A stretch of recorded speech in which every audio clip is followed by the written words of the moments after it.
Hello children, I hope you're ready for story time. Before I start the story, I want to remind you that this week is Mental Health Week. Mental health is about how you feel, think and sometimes behave. Lots of children have mental health problems and it means they can feel very sad, angry or anxious. The story I've chosen for you is about a little boy. Whether he's brushing his teeth, playing with his toys or trying to sleep, this little boy's worry monster is always with him.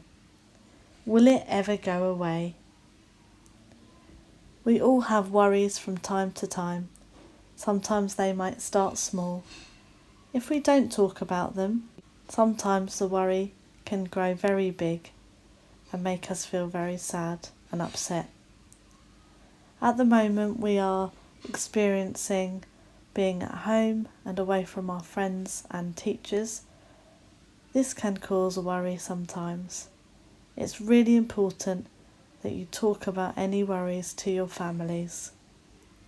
You can also talk to us. We see you every day, and if at any time you want to talk to us, we will always be here for you. Remember, the more you talk about your worries, the smaller the worry monster will get until it completely disappears. Look after yourselves, enjoy the story. I've also put a second story on that I know many of you will know, called Ruby's Worries. The two stories are very similar.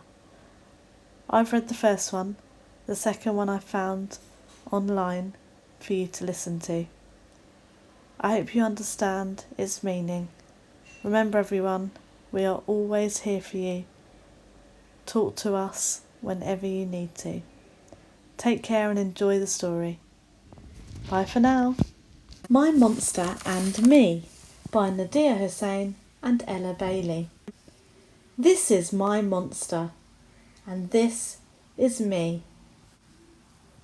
I've always known my monster. It's always been there. It knows all about me. Maybe my monster arrived when I did. Maybe it moved in when I learned to walk and talk. I don't remember. It was always big. When it stood in front of me, I could see nothing but its huge tummy. At night, when I lay in bed, I could hear nothing but its ginormous growly snore.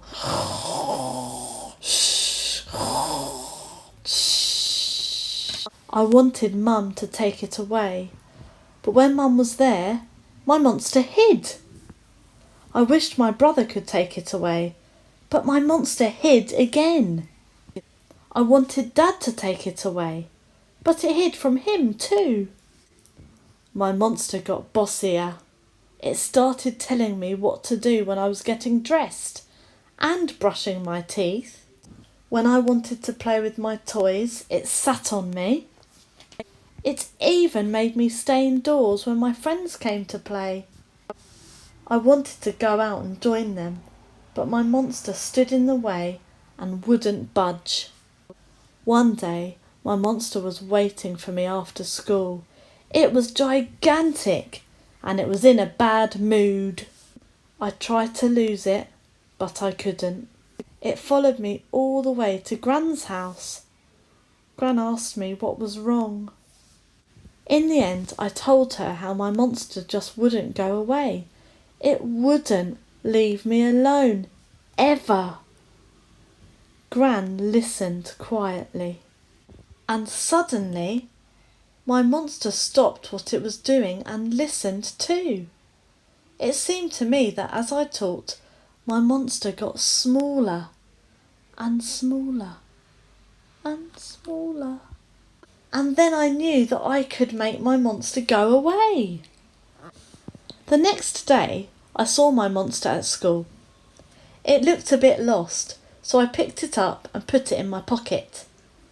I stroked its fur and it went to sleep. It wasn't as scary anymore. I don't worry about my monster so much these days. I go to school and play with my friends. My monster likes my pocket, and I feel okay knowing it's there.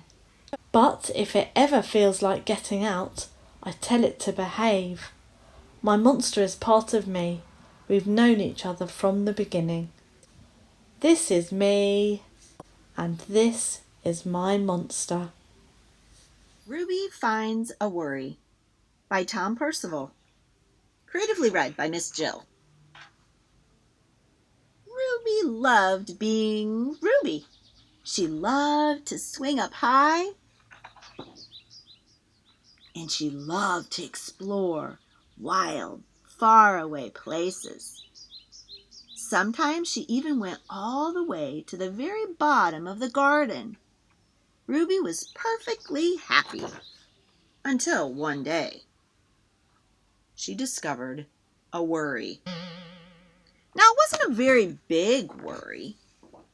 In fact, it was so small that at first Ruby hardly noticed it. But then the worry started to grow. Each day it got a little bit bigger. It just wouldn't leave her alone. It was there at breakfast, staring at her over the cereal box. And it was still there at night when she brushed her teeth. The funny thing was that no one else could see Ruby's worry, not even her teacher. So Ruby pretended that she couldn't see it either. She tried to carry it off as if everything was normal, but it just wasn't. The worry always was there, stopping her from doing the things she loved. Ruby wondered if the worry would ever go away. What if it didn't? What if it stayed with her forever? Ruby didn't realize it, but she was doing the worst thing that you could ever do with a worry. She was worrying about it. Now the worry was enormous. It could barely fit in the kitchen at dinner time, and it filled up half the school bus. And it took up the whole rows at the movie theater. The worry became the only thing that Ruby could think about, and it seemed like she would never be happy again. Then one day something unexpected happened. Ruby noticed a boy sitting alone at the park. He looked how she felt, sad. And then she noticed something else, something hovering next to him. Could it be a worry? It was. Ruby realized that she wasn't the only person with a worry after all. Other people had them too.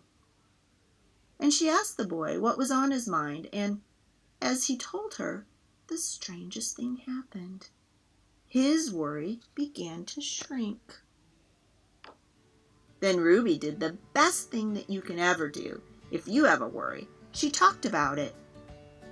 As the words tumbled out, Ruby's worry began to shrink until it was barely there at all.